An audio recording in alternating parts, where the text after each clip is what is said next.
I shall start not at the beginning, but with a poetic prologue.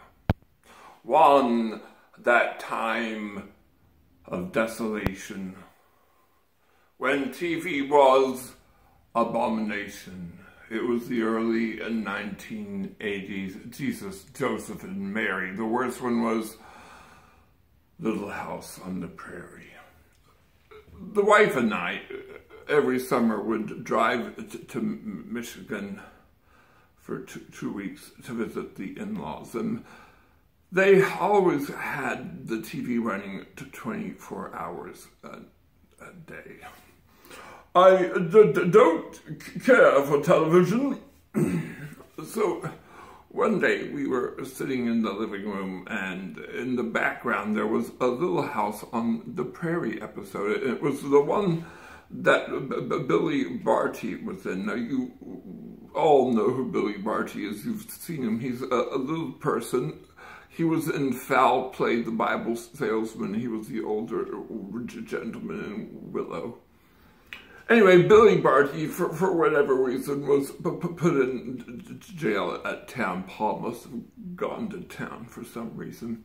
And at the end of the third act, 43, 44 minutes after the hour, little Susie fell down the well. So we left Michigan and came back to the sweltering heat of Houston for the summer.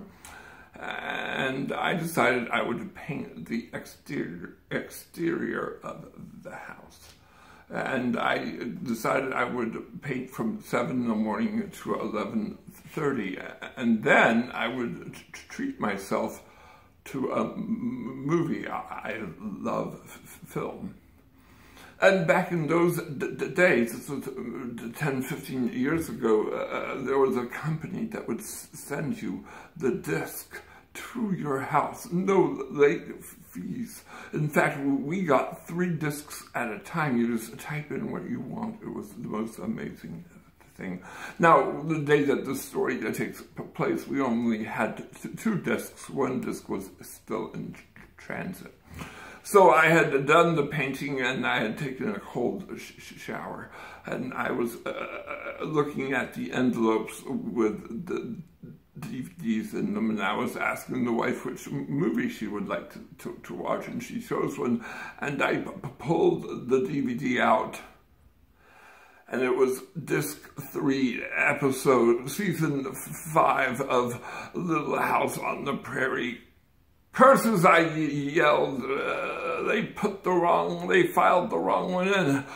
At least we had another movie. So I get the other movie, and I pull that DVD out, and it's disc 7 of Little House on the Prairie. Now I'm furious, because immediately I realize what has happened.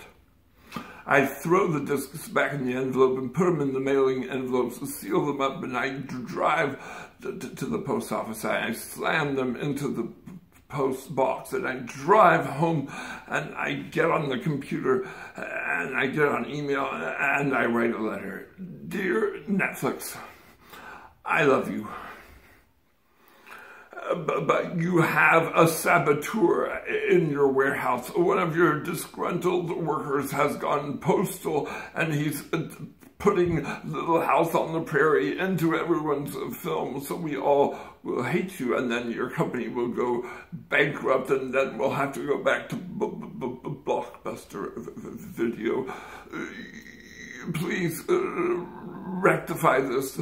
Your obedient servant, Michael Horn. Now, as I'm finishing and sending off this email, the doorbell rings, and my 2 neighbors come in, and I tell them the story. I'm all hyped up, and as I'm telling them the story, they begin to smile, and then they begin to laugh at me, and then they say, Mike, we have to confess something.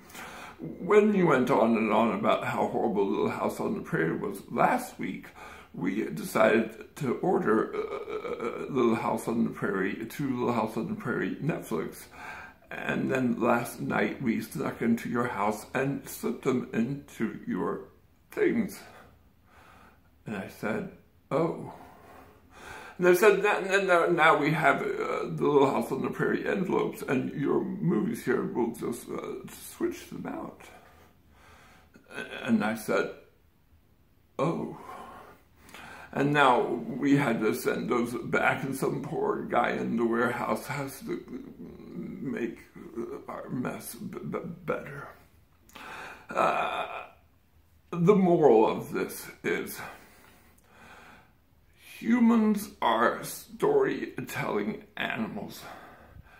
And you give us the smallest piece of a story and we will spin a narrative out of it. Now, I tell you, I believed every word of that narrative that I had imagined. And I imagined that cavemen were sitting around, and when one of them got a little bit of a story, like gossip, right? They make up stories. This is how humans have been. But there's something different going on right now. And I think it's the Covington, the Catholic boy, and the Native American is a sign of this. And that's the fact that we don't just gossip with each other. There's this mob gossip. There's this 10,000, 100,000, millions of people watching one little clip, and they're all gossiping at once through the Twitterverse. And things like New York Times and Wall Street Journal and Washington Post, who should be serious, and they are serious journalism. They have to write stories before they get all the facts, and so they get these stories so wrong, and that's not a good thing.